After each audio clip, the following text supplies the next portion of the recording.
할렐루야. 부흥회의에 오신 성도님들 환영하고 축복합니다. 모니터 조금만 더 키워주시겠어요?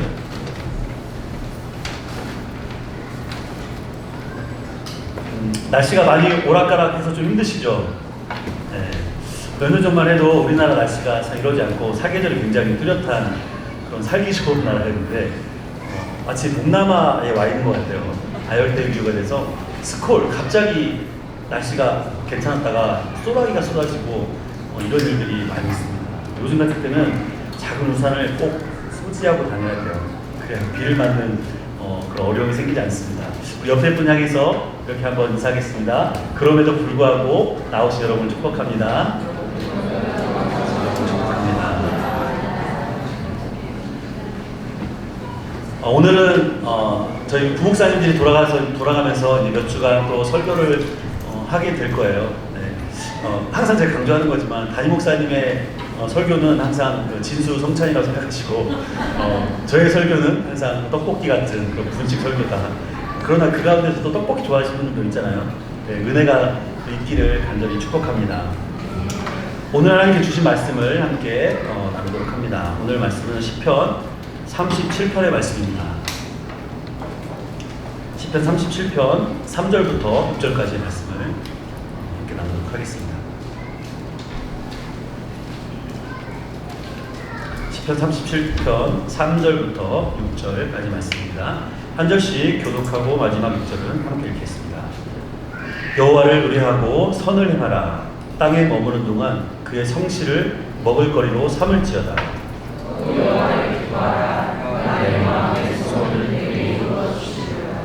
내 길을 여호와께 맡기라. 그를 의지하면 그가 이루시고 내 의를 빛같이 나타내시며 내 공의를 정오의 빛같이 하시리로다. 아멘. 네, 오늘 시편 37편 말씀은 아마 여러분이 많이 성경 가운데서 접해 보셨던 말씀일 거예요.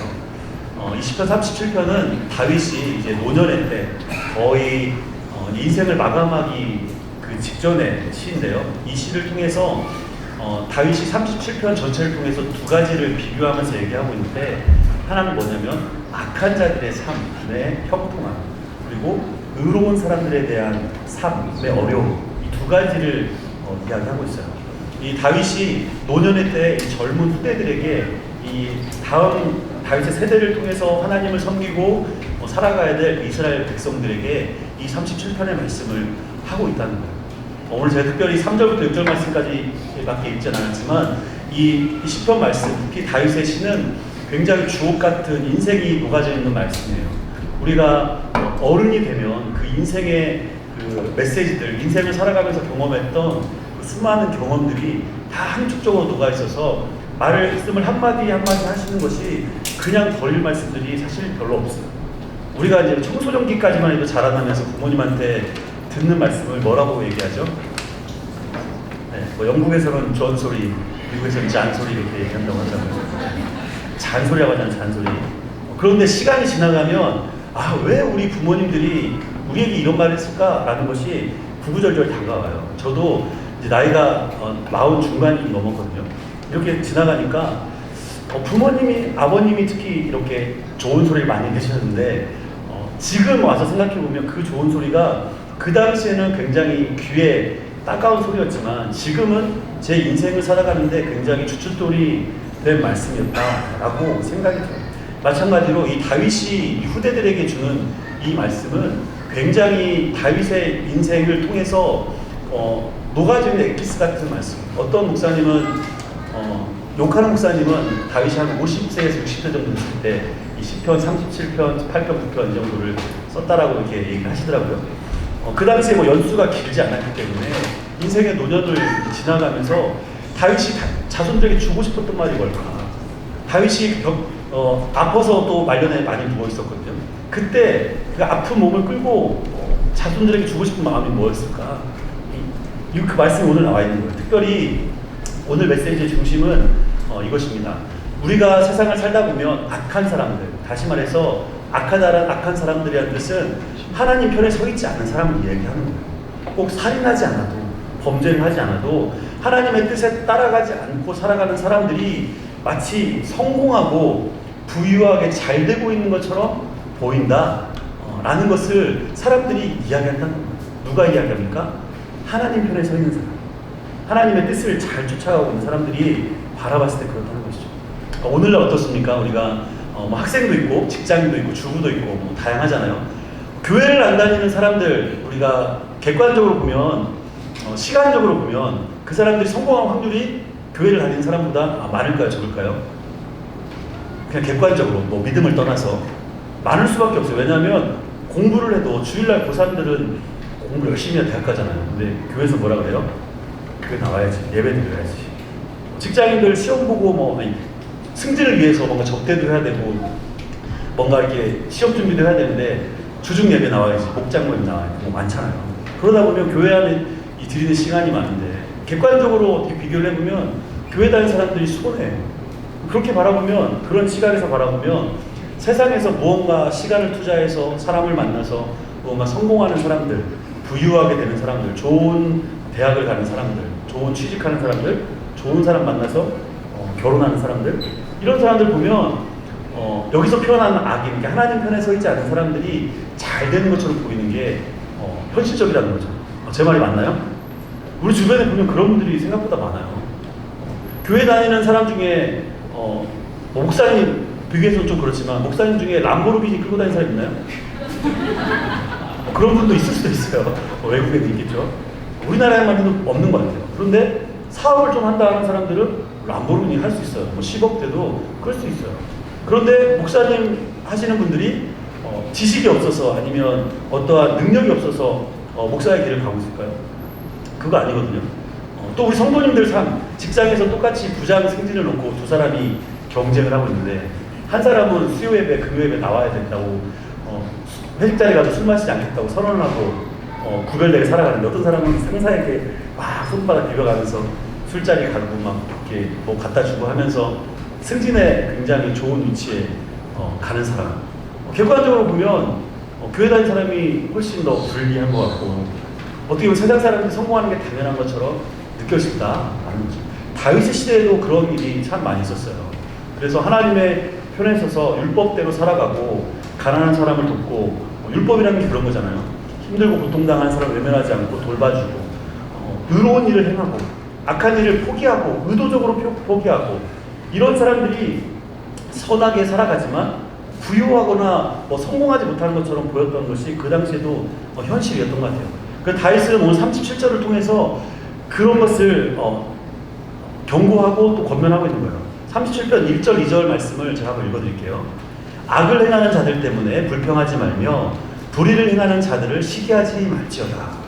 그들은 풀과 같이 속히 배임을 당할 것이며 푸른 채소같이 쇠잔할 것이니라.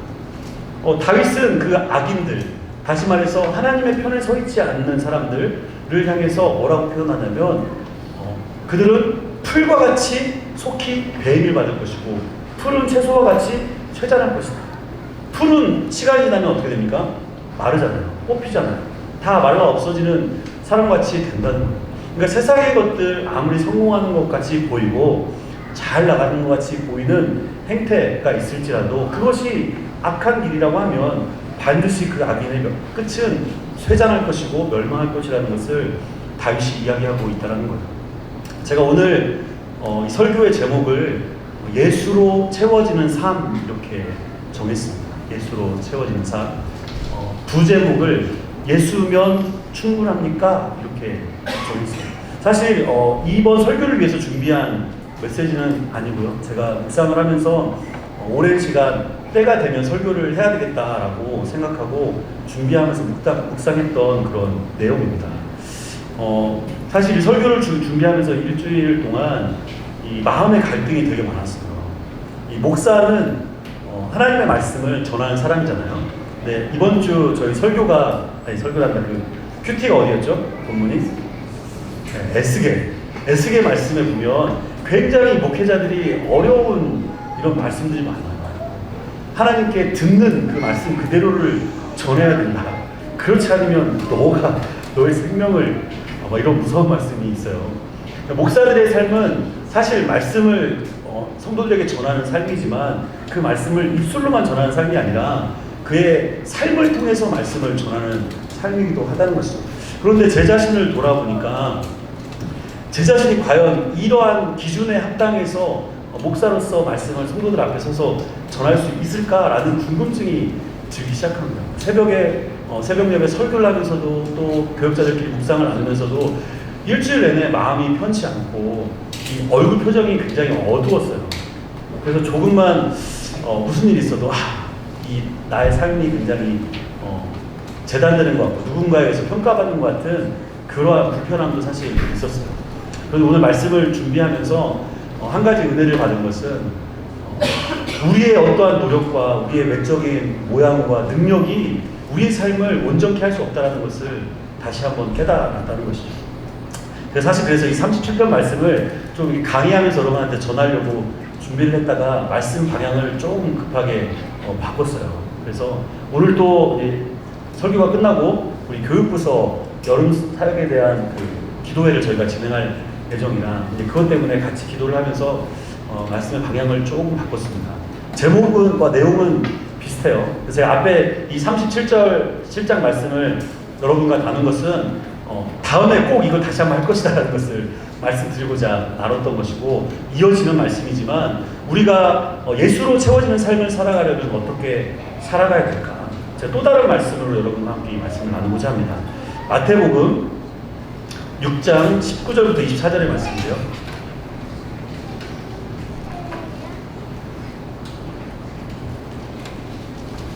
마태복음 6장 19절부터 24절까지 말씀입니다.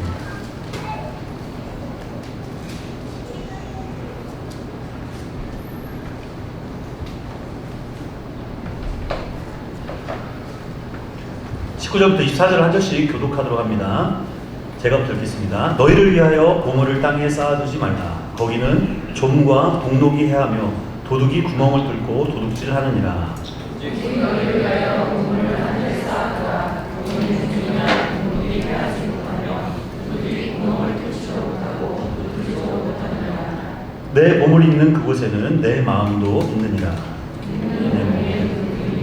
그러므로 내 의식만 온몸이 밝을 것이요 눈이 나쁘면 온몸이 어두울 것이니 그러므로 내게 있는 빛이 어두우면 그 어둠이 얼마나 더하겠느냐. 한 사람이 두 주인을 섬기지 못할 것이니 혹 이를 미워하고 저를 사랑하거나 혹 이를 중히 여기고 저를 경히 여기니라. 너희가 하나님과 재물을 겸하여 섬기지 못하니라. 아멘. 사실 이 마태복음 읽은 말씀이 앞에 시편 37편과 조금 다른 것처럼 보이지만 굉장히 그 중심 주제는 연결이 되어 있습니다. 제가 설교 마지막 부분에 한 번 더 말씀을 드리도록 할게요.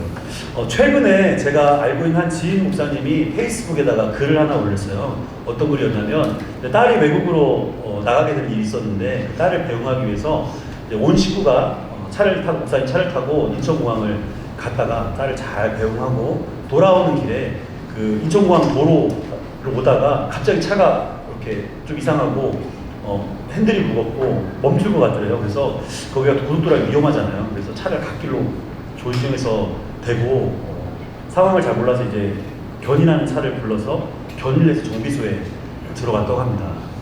정비소에 가보니까 정비사가 그 차를 잠깐 살펴보더니 이렇게 얘기했대요. 기름이 없네요. 목사님이 굉장히 깜짝 놀란 거죠. 알고 보니까 목사님 차가 뭐 옛날 차가 아니고 최근에 나온 카니발 그 큰 차였는데 기름 게이지 나타내는 그게 고장이 났대요. 그래서 몇 개월 동안 감으로 기름을 넣고 다녔다고 합니다. 그래서 자세한 상황은 잘 모르겠지만 어쨌든 기름이 있겠지 하고 생각하고 갔다 오다가 기름이 다 떨어진 거예요. 그래서 목사님이 굉장히 가족들에게 민망하기도 하고 순간 잘못했으면 사랑하는 가족들이 다 타고 있었는데 생명까지 위험할 수 있는 그런 상황이었잖아요. 그래서 자신이 잘 살피지 못한 것에 대해서 굉장히 무한한 마음을 가지고 있었다고 해요. 여러분도 이런 경험이 좀 있지 않습니까? 이렇게 갑작스럽게 닥친 일 때문에 막 당황했는데 그것이 어떤 외부에서의 요인이 아니라 내 작은 실수 때문에 일어나는 일, 그런 경우 종종 있죠. 막 누군가 무슨 일이 생겼을 때 누군가를 막 탓하고 싶었는데 알고 보니까 내 실수였어. 그럼 굉장히 민망해지기도 하고 내 자신이 왜 그랬을까 스스로를 좀 한탄하기도 하고 그렇지 않습니까? 그렇게 되는 중요한 원인이 뭐냐면 우리 삶이 굉장히 바쁘기 때문에 그렇다고 생각해요. 앞에 언급한 이 목사님도 굉장히 바쁜 분이에요. 학교 선생님이기도 하고 교회 목사님이기도 하고 또 청소년 사역을 하기도 하고 상담 사역을 하기도 하고 또 자녀를 3명이나 입양해서 자녀가 총 5명인가 4명인가 있는데 자녀를 양육하기도 해야 되고 엄청 많은 사역을 해요. 일을 많이 하고 그러다 보니까 분주하다 보니까 자기 삶에 조금 덜 중요한 것을 신경 못 쓸 수밖에 없는 거죠. 그래서 주유하는 그 게이지 고치는 것을 잊어버렸던 것 같아요. 언젠가는 해야 되지 하면서도. 그런데 그 잊어버렸던 것이 굉장히 목숨까지 위태할 정도의 아주 중요한 사실 일이었다는 것입니다. 목사님에게 중요한 것은 무엇이냐면 하나님의 사명을 감당하기 위해서 정말 목숨을 다해서 일상을 다 투자해서 그 일을 충성되게 섬기는 것 아니겠습니까? 어떻게 보면 기름 게이지 차에 대한 걸 고치는 것은 굉장히 소소하고 작은 일이고 아무것도 아닐 수 있다는 것이죠. 그래서 뭐 크게 신경 쓰지 않아도 그냥 지장 없겠지라고 넘어갔을 수도 있다는 거예요. 우리가 일상을 살면서 이렇게 분주한 가운데 놓치는 것이 대부분은 사소한 것일 수 있지만 어떠한 것들은 우리의 생명을 좌지우지할 정도로 굉장히 중요한 일들도 우리 가운데 많이 있다고 생각을 합니다. 또 하나 목사님에 대한 이야기인데요. 이것은 목사님들을 향한 어떤 선입견 중에 하나라고 생각이 돼요. 제가 성도님들하고 전화통화를 할 때 보면 성도님들이 저에게 전화를 대부분 했을 경우에 첫 마디가 어떤 걸 것 같아요? 우리 황교사님 정답. 목사님 바쁘시죠? 이게 첫 마디 거의 90%는 그러시는 것 같아요. 저에게만 그러시는 건 아닐 거예요. 아마 다른 목사님들한테 전화하시면 목사님 바쁘시죠? 아마 첫 마디일 거예요. 거기는 두 가지 뉘앙스가 있다고 생각합니다. 한 가지는 목사님 정말 바쁘실 텐데 제가 전화해서 죄송합니다. 이런 표현이 하나 있을 것이고 하나는 그냥 상투적인 말로 바쁘시죠? 할 수도 있다고 생각해요. 근데 저는 아무리 바빠도 이렇게 얘기해요. 제가 아무리 바빠도 집사님 전화가 제일 소중합니다. 이렇게 하고 전화를 받으면 좋아하시죠. 네. 사실 그래요. 네. 바빠도 일보다는 성도님이 더 소중하죠. 그래서 성도님과 통화하는 것에 집중하는 편입니다. 우리 목사님들 대부분 다 그렇다고 생각해요. 그래도 반대로 제 경우에 제가 성도님들께 전화를 했을 경우에 저는 어떻게 첫 시작을 할까요? 저랑 통화하시는 분들 저도 비슷해요. 집사님 바쁘시죠? 저도 이렇게 질문하더라고요. 그 뉘앙스 안에는 저도 두 가지가 다 있는 것 같아요. 집사님, 제가 집사님과 통화를 하고 싶은데 집사님 시간을 좀 저에게 주시겠습니까? 라는 의미도 있을 것이고 안 그러면 그냥 어떤 일상적인 그런 물음? 여보세요 대신에 하는 일상적인 물음이다 라고 할 수도 있을 것 같아요. 그 두 가지가 우리 인식 중에 다 있는 것 같습니다. 목사님들 삶이 현실적으로 바빠요. 어떤 분은 이렇게 얘기하더라고요. 목사님은 하루 일주일 일과가 어떻게 되세요? 그럼 물론 별로 뭐 출근해서 주일날 설교하시고 금요일날 설교하시고 뭐 금요일날 찬양하시고 주일날 찬양하시고 평일날은 뭐 한가시죠?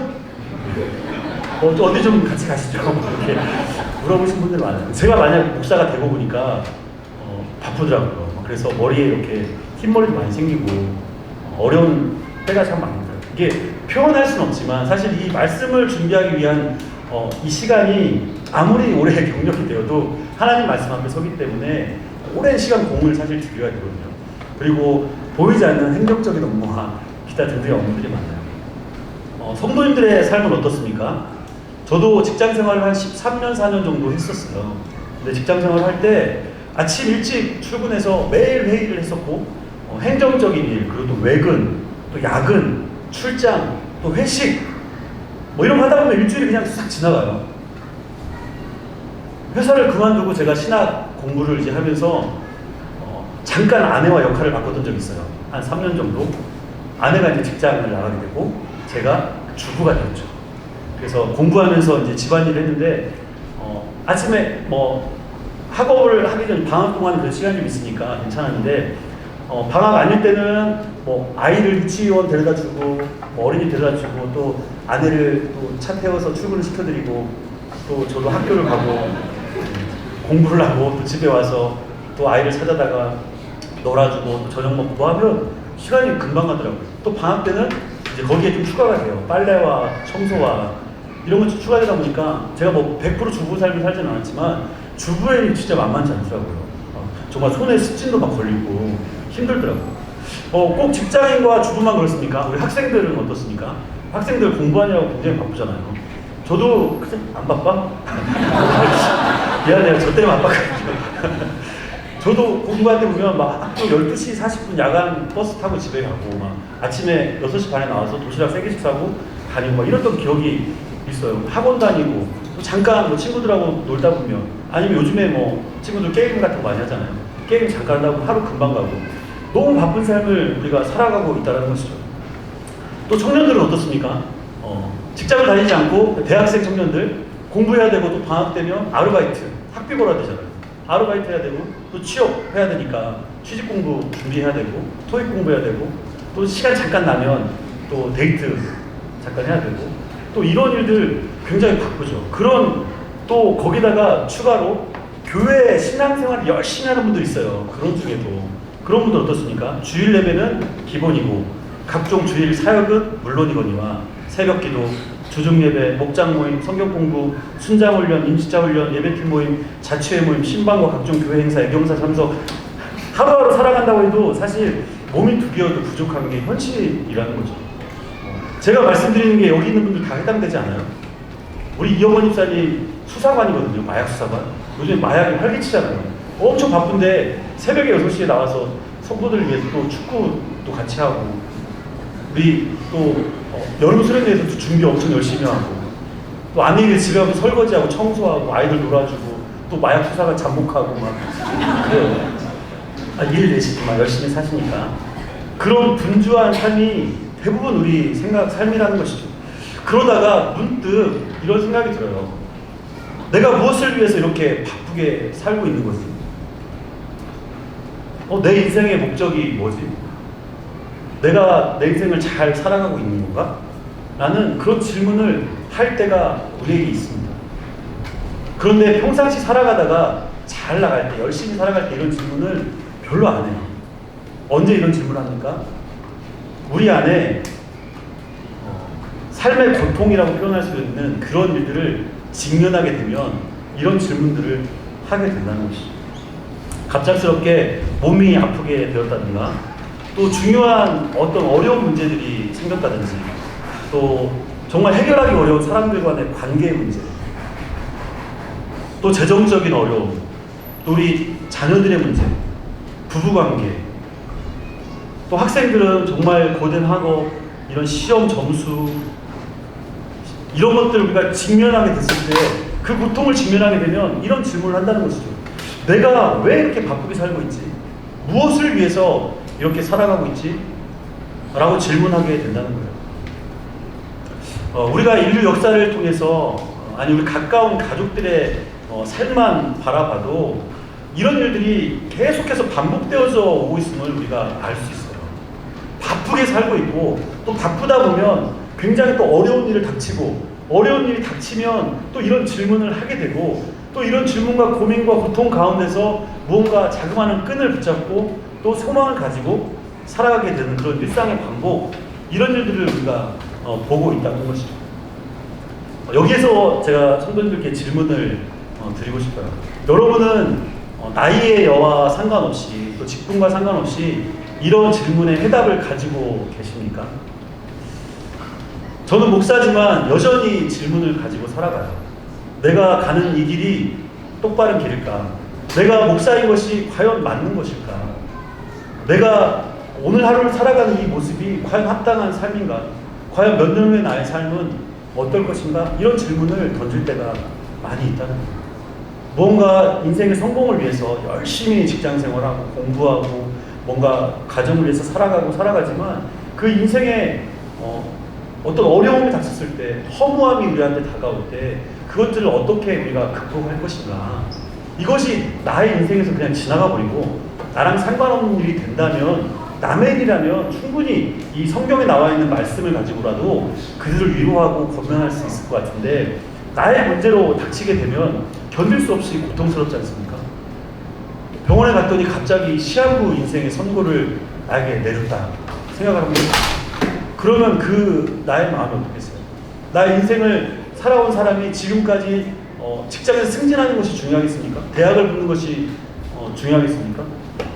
아니면 재물을 많이 모으는 것이 중요하겠습니까? 그렇지 않고 나의 한 목숨이 과연 이 아픔을 이겨내고 살아날 수 있을 것인가? 그거 한 가지가 우리에게 중요하지 않겠어요? 우리가 아무리 많은 일들을 하고 바쁘게 살아도 결국 인생의 목적을 깨닫지 못하면 그 인생은 마치 그냥 헛바퀴질을 하는 사람처럼 그 헛힘을 쓰다가 끝나게 되어버린다는 것이죠. 이것이 앞에 37장에 제가 먼저 얘기 드린 그 악한 자들의 삶의 모습이라는 거예요. 하나님을 알지 못하는 사람들은 열심히 삽니다. 어떻게 보면 교회 다니는 사람보다 제가 객관적으로 더 열심히 산다고 했잖아요. 세상에 성공하기 위해서, 부를 축적하기 위해서, 무엇인가 자기 것들을 미래를 채우기 위해서 정말 쉬지 않고 열심히 해요. 그런데 그 결국은 무엇이냐? 이런 어려움을 경험하게 됐을 때 그 허물로 인해서 한순간 그들의 마음이 무너지고 그들의 삶이 무너지고 그들이 스스로 생명을 포기하는 일까지도 하게 된다는 거죠. 그러면 믿음을 가지고 신앙생활을 하는 우리는 어떻는가? 저와 여러분 어떻습니까? 신앙생활을 열심히 하죠. 교회에 나와서 앞에 말씀드린 것처럼 예배를 드리고 또 맡겨진 사역들을 충성스럽게 다 감당하고 살아가고 또 어려움이 동일하게 닥쳤을 때 그럼 우리는 어떻습니까? 그 어려움을 어떤 분들은 하나님 앞에 새벽부터 나와서 눈물을 흘려가며 하나님 앞에 내 자신을 돌아보고 다윗이 마치 그 말년에 병상에 누워서 하나님 저를 살려주십시오. 저의 죄과를 용서하시고 다시 한번 소망을 주십시오. 라고 기도했던 것처럼 그런 눈물의 기도를 뿌리는 분이 있을 거예요. 그런데 어떤 분은 여전히 세상 사람들과 큰 차이 없이 그냥 그렇게 무너져버린 사람들도 종종 있는 것을 보게 됩니다. 지금 시대뿐만 아니라 예수님 시대에도 이런 일들은 동일하게 있었던 것 같아요. 예수님이 오늘 두 번째 읽었던 이 마태복음 말씀, 산상순, 산에서부터 사람들과 제자들에게 삶을 살아가는 그 현명한 것, 그리고 하나님의 나라를 이 땅 가운데 이루어가기 위한 하나님 나라의 말씀을 선포하실 때 주셨던 말씀 중에 몇 가지 대목인데요. 그 말씀을 다시 한번 보도록 하겠습니다. 자막이 준비되어 있죠? 자막을 잠깐 띄워주시면 19절부터 21절 말씀을 한 번 더 읽어보겠습니다. 시작. 너희를 위하여 보물을 땅에 쌓아두지 말라.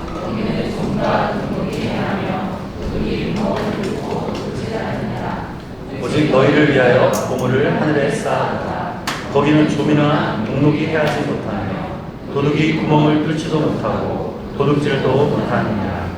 내 보물 있는 그곳에 내 마음도 있느니라. 19절부터 21절 말씀에는 우리 자신이 자신을 위해서 이 땅에 보물을 쌓아두지 말아라 라고 예수님이 이야기하시는 거예요. 이 땅에 보물을 쌓아두시는 것이 무엇입니까? 보물을 쌓아두는 것. 앞에 제가 쭉 설명을 했던 거예요. 하나님을 알지 못하는 사람들이 하는 행위처럼 자신들을 위해서, 우리 가정을 위해서, 나의 소속된 것들을 위해서 열심히 인생을 살아가는 거예요. 공부를 열심히 해 좋은 대학을 가고 좋은 직장을 들어가고 좋은 사람 만나 결혼해서 좋은 아파트를 사고 좋은 차를 사고 성공하고 부유해지는 것, 이것을 위해서 달려가는 삶을 얘기하지 않습니까? 그것이 이 땅을 위해 보물을 쌓아둔 삶이라고 예수님께서 얘기하시는 거예요. 윤택함을 위해서 우리의 소중한 것들을 거기에 다 투자한다는 것이죠. 얼마나 많은 삶의 노력과 시간을 들여서 그 일들을 해야 보물이 쌓아지겠습니까? 우리가 그냥 일상적으로 살아가면 사실 뭐 월급 통장은 스쳐간다, 뭐 내 월급은 통장을 스쳐간다 이렇게 표현하잖아요. 돈이 쌓이지 않죠. 정말 열심히 사는 사람들만 보물이 쌓이는 거예요. 그러나 이 보물 쌓는 것이, 세상에 보물 쌓는 것이 얼마나 허무한 것이냐면 마치 좀이 생겨서 좀벌레 아세요? 옷을 놔두면, 오래 놔두면 좀벌레가 옷에 그 옷감을 다 갉아먹어서 옷을 형태가 없게 만들어요. 또는 이런 도둑이 갑자기 들어서 쌓아놓은 보물을 싹 가져가 버린다는 것이죠. 우리가 노력하고 수고한 그것이 땅에 나를 위해서 쌓아둔 것이라면 모든 게 다 헛된 것이다라고 예수님이 이야기하시는 거예요. 그 당시에 들었던 사람들이 그 예수님의 말씀을 100% 이해했을까요? 저는 100% 이해하지 못했다고 생각해요. 왜냐하면 동일하게 오늘날도 강단에서 이 말씀이 성도들에게 선포되고 있거든요. 그러나 성도들 역시도 그 말씀 그대로 따라가는 삶을 살기가 굉장히 어렵기 때문에 그렇습니다. 적게 가진 사람이 포기하는 게 좀 편할 거 아니면 많이 가진 사람이 포기하는 게 편할까요? 싸움을 하잖아요. 싸움하면 누가 이기냐면요, 잃을 게 적은 사람이 이겨요. 아시나요? 잃을 게 적으면 이깁니다. 제가 그랬어요. 저 얼굴 상처나는 것이 싫어가지고 싸움을 안 했거든요. 잘생겨가지고 이렇게 무대를 못할까. 제가 잃을 게 많으니까. 우리가 잃을 것이 많으면 잘 안 해요. 부자들은 쌓은 것이 많기 때문에 잃을 것이 많아요. 우리가 마태복음, 누가복음 이런 말씀을 보면 부자 청년 이야기가 나오지 않습니까? 그 부자 청년이 어땠어요? 예수님께 와서 내가 율법의 모든 것을 다 지켰습니다. 이웃도 도와주고 뭐 다 했습니다. 어떻게 할까요? 어떻게 하면 이것을 완성할 수 있겠습니까? 예수님이 딱 한마디 하죠. 네가 가지고 있는 것들을 다 팔아 가난한 자에게 나눠주고 나를 따르라. 그 청년이 어떻게 갔어요? 그래, 결심했어. 이제부터 예수님을 따르겠어 하고 갔을까요? 그렇지 않고 근심하면서 돌아갔다고 성경에 써 있어요. 우리가 많이 가지면 예수님을 잘 섬길 것 같고, 많이 배우면 이것만 성공하면, 이것만 취하면 예수님의 말씀을 잘 따를 것이다 라는 것은 우리의 생각으로는 가능하지만 현실은 그렇지 않다는 것이죠. 22절, 23절 말씀도 한번 읽어보겠습니다. 마태복음 6장 22절, 23절 시작. 성하면 온몸이 밝을 것이요 눈이 나쁘면 온몸이 어두울 것이니 그러므로 내게 있는 빛이 어두우면 그 어둠이 얼마나 더하겠느냐. 예수님이 또 눈은 몸의 등불이다라고 얘기합니다. 등은 어떤 역할을 하죠? 어두운 데를 밝혀주는 역할을 해요. 등이 불이 켜지면 어둠이 사라진다는 것이죠. 우리 눈으로 바라보는 것이 무엇이냐가 우리를 만든다는 거예요. 요즘에 인터넷을 켜기만 하면 굉장히 목사로서 많이 힘들어요. 인터넷을 켜기만 하면 어떤 사이트든 광고들이 나오잖아요. 광고에 여름이든 겨울이든 상관없이 옷을 가볍게 입고 있는 여자분들이 나와요. 여자만 나오니까 남자들도 나와요. 수많은 메시지들, 수많은 그림과 영상을 우리가 포르노그래피라고 얘기하는 그 수많은 영상들이 눈에 자연스럽게 들어와요. 눈에 보이는 것을 사람이 또 따라가지 않습니까? 또 그런 포르노그래피만 우리 눈에 보입니까? 누군가 성공하고 있는 모습을 바라보면 거기에 욕심이 생기잖아요. 저 사람처럼 나도 하고 싶다. 그러면 누군가 그 사람을 따라가는 거죠. 하나님의 길이 아니면 결국 우리가 바라보는 시선, 우리가 따라가는 그 방향을 쫓아가다 보면 거기에는 뭐가 있냐? 어둠이 있다는 거예요. 우리의 눈이 어두워지면 우리의 몸이 어두워진다는 것을 예수님이 이야기하고 계신다는 거죠. 다시 말해서 우리가 바라보는 것, 우리가 바라보는 눈은 결국은 내가 있는 거처를 얘기하는 거예요. 교회에 나와서 하나님의 말씀을 바라보고 하나님의 영광을 바라보는 사람은 그의 삶이 거룩과 또 성결한 삶과도 나아갈 거예요. 그러나 바라보는 것이 컴퓨터고 야동이고 게임이고 세상의 삶의 성공의 부분만 바라본다면 그의 삶은 그가 바라보는 삶 그대로 따라갈 수밖에 없다라는 것이죠. 예수님이 그래서 눈은 몸의 등불이다라고 이야기를 하셨던 거죠. 우리 24절 말씀을 마지막으로 함께 하겠습니다. 시작. 한 사람이 두 주인을 섬기지 못할 것이니 꼭 이를 미워하고 저를 사랑하거나 꼭 이를 중히 여기고 저를 경외하리라. 너희가 하나님과 재물을 겸하여 섬기지 못하느니라. 예수께서는 한 사람이 두 주인을 섬길 수 없다라고 분명하게 얘기하십니다. 어물쩍 여기도 좀 섬기고 저기도 좀 섬길 수 있어 라고 말씀하시지 않고 분명하게 말씀하셨어요. 한 사람이 두 주인을 섬길 수 없다. 그 두 주인은 누굽니까? 한 주인은 하나님이에요. 또 한 주인은 재물이라고 얘기합니다.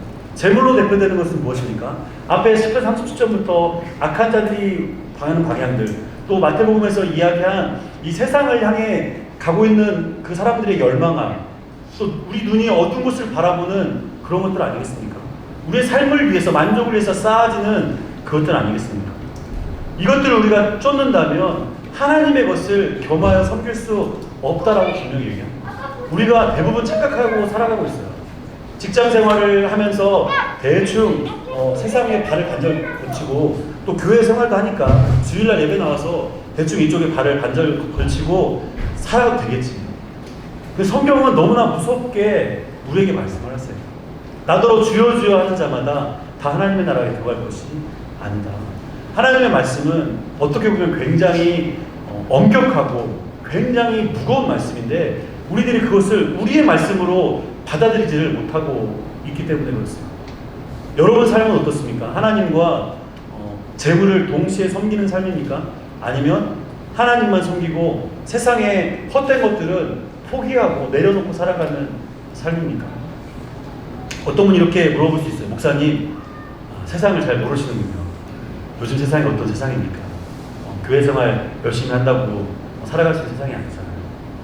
그래서 세상에 있는 문화들을 교회 안으로 들어오고 세상에 있는 기준들을 교회 안으로 데려 들어오고 세상의 조직을 교회 안으로 끌고 와서 마치 이것들이 정답인 것처럼 나의 경험과 나의 뜻과 나의 의지를 교회에서까지 주장하는 일들도 우리 안에 종종 볼 수 있다는 것이죠.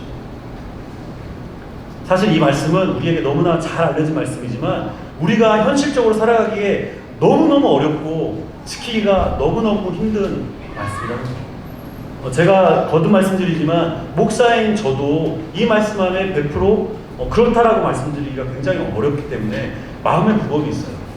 목사라 하면 말 그대로 신실하고 정직하고 거룩하고 영적인 것들로만 살아가야 되는데 눈을 들면 세상의 죄와 타협하고 육신의 정욕 가운데 따라가게 되는 그런 모습을 경험할 때마다 굉장히 쉽지 않은 제 자신도 발견하게 됩니다. 사도 요한은 우리가 동시에 섬길 수 없는 그러나 강력하게 우리를 유혹하는 세상의 것이 어떤 것인지 명확하게 이야기를 하고 계세요. 요한일서 2장 16절 말씀에 이렇게 되어 있습니다. 제가 읽어드릴게요. 다 아시는 말씀이에요. 이는 세상에 있는 모든 것이 육신의 정욕과 안목의 정욕과 이생의 자랑이니 다 아버지께로부터 온 것이 아니요 세상으로부터 온 것이다. 뭐라고 얘기합니까? 육신의 정욕, 안목의 정욕, 이생의 자랑. 예수님께서 마태복음 6장을 통해서 산상수훈 가운데 예수님의 제자들과 사람들에게 말씀하셨던 그것, 육신의 정욕, 안목의 정욕, 이생의 자랑이 우리 것이 아니라 세상의 것이다라고 얘기하는 거예요. 하나님의 것이 아니고 재물이라는 거예요. 하나님을 섬기는 것이 아니라 세상을 섬기게 되는 것이라고 분명하게 이야기하고 있다는 것이죠. 우리가 금요 부흥예배 오늘 여러분이 많이 나오셨어요. 오늘 기도회가 있기 때문에 나오셨고 참 잘하셨어요.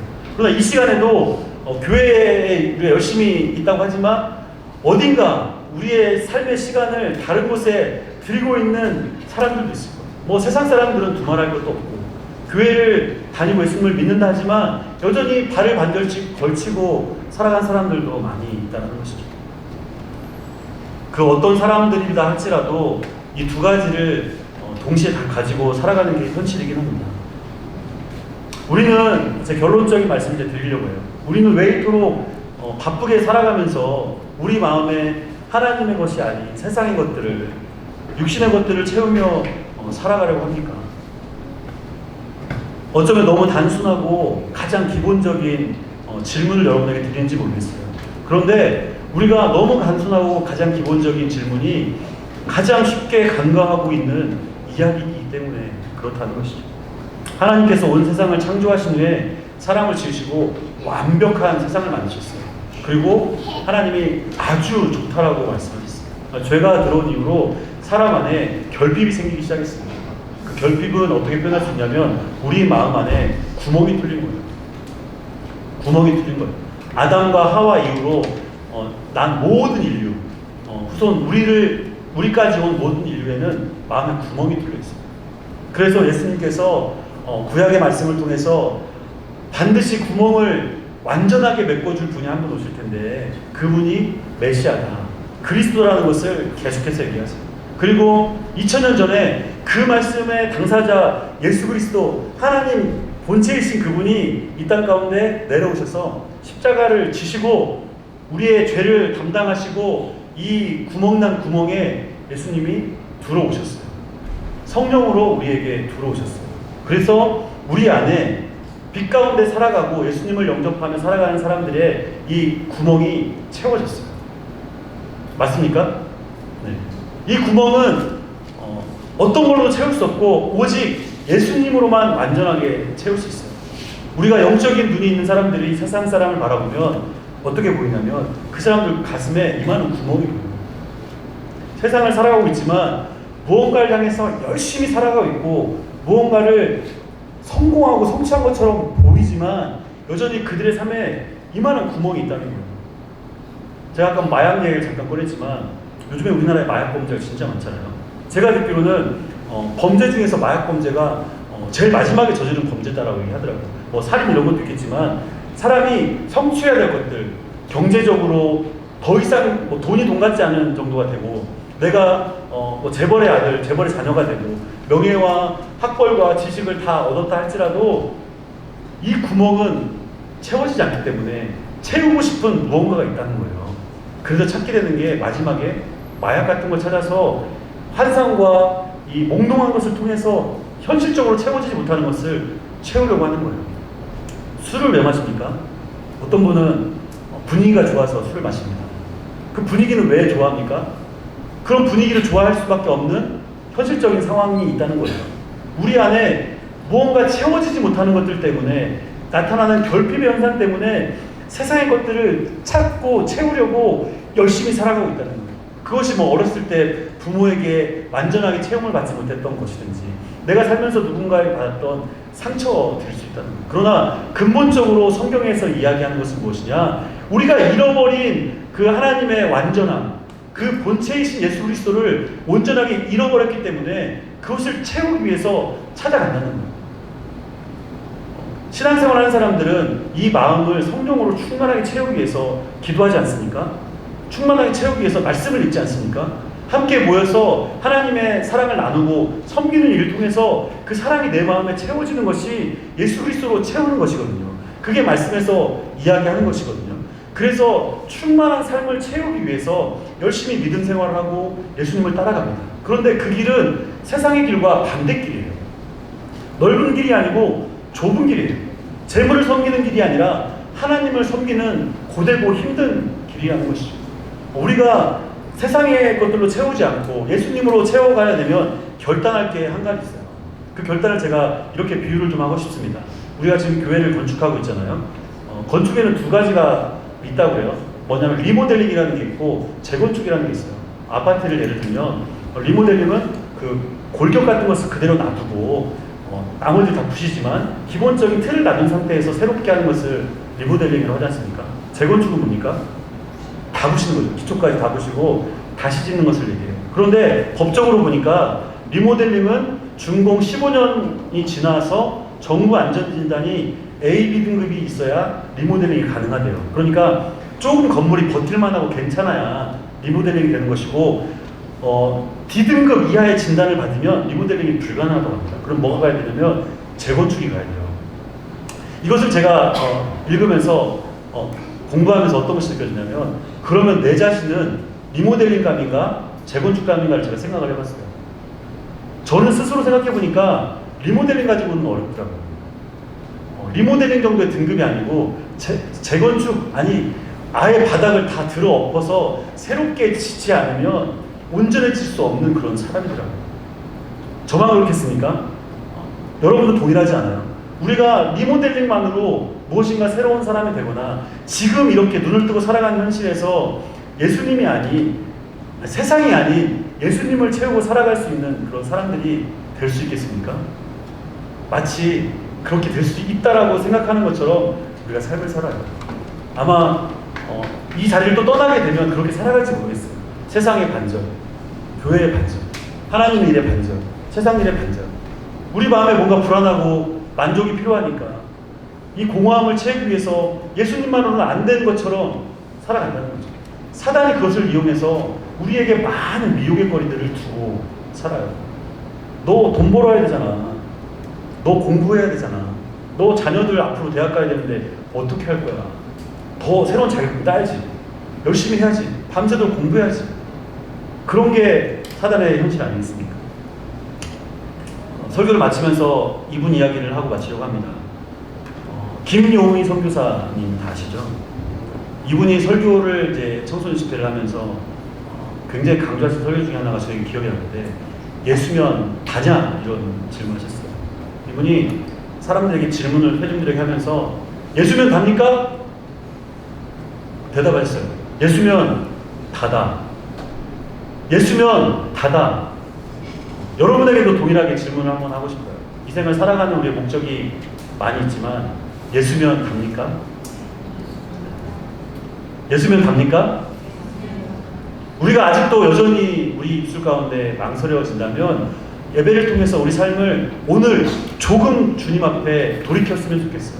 우리가 한 번에 모든 것을 다 무너뜨리고 완전하게 새로운 사람이 된다는 것이 불가능할 수도 있어요. 그러나 한 발짝 더 하나님의 말씀 앞에 나아가서 우리 삶을 돌이켜봐야 되지 않겠습니까? 우리가 오늘 이제 이 말씀이 끝나면 다음 세대를 위한 여름 사역을 놓고 기도회를 할 거예요. 저는 제가 어렸을 때 이 성경학교들 교회 사역을 통해서 많이 변화가 됐어요. 우리 선생님들이 하시는 그 사역을 통해서 우리 어린이들, 청소년들 엄청나게 인생을 살아가는 기초를 쌓을 거예요. 이게 누구는 선생님을 하고 누구는 그냥 방관자가 되고 하는 것이 아니라 온 교회가 마음을 모아서 다음 세대를 위해서 살아가지 않으면 그 아이들의 구멍난 인생이 영원히 채워지지 않을 수 있어요. 우리가 무거운 책임감을 가지고 그 인생을 책임질 수 있도록 예수님으로 채워가는 역할을 감당해야 됩니다. 말씀을 마치겠습니다. 나를 비워야 예수 그리스도로 채울 수 있습니다. 우리 삶의 중요한 것들을 잠깐 내려놓고 잠시 한번 기도 가운데 생각했으면 좋겠어요. 내가 과연 지금 이 방향대로 살아가는 것이 옳은가? 맞는가? 내가 놓지 못하고 있는 것이 무엇인가? 내가 예수 그리스도로 채우기 위해서 해야 될 것이 무엇인가? 우리가 기도하면서 잠시 이 길을 찾아보기를 소망합니다. 우리 함께 이 시간 기도할 텐데요.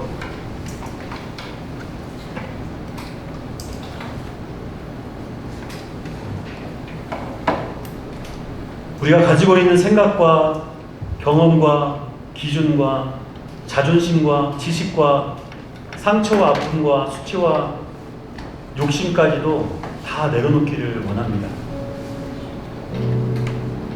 성경의 인물 중에 자신을 내려놓지 않고 하나님께 쓰임받은 사람은 한 명도 없습니다. 아브라함이 그랬고, 요셉이 그랬고, 모세가 그랬고, 사무엘이 그랬고, 다윗이 그랬고, 예수님의 12제자와 바울이 그랬습니다. 그러나 여전히 우리는 마치 그 사람들보다 더 대단한 믿음의 소유자인 것처럼 살아갈 때가 있지 않습니까? 주님이 십자가를 지시고 이 땅 가운데 오신 이유는 우리 삶에 구멍난 그 구멍을 채워주시기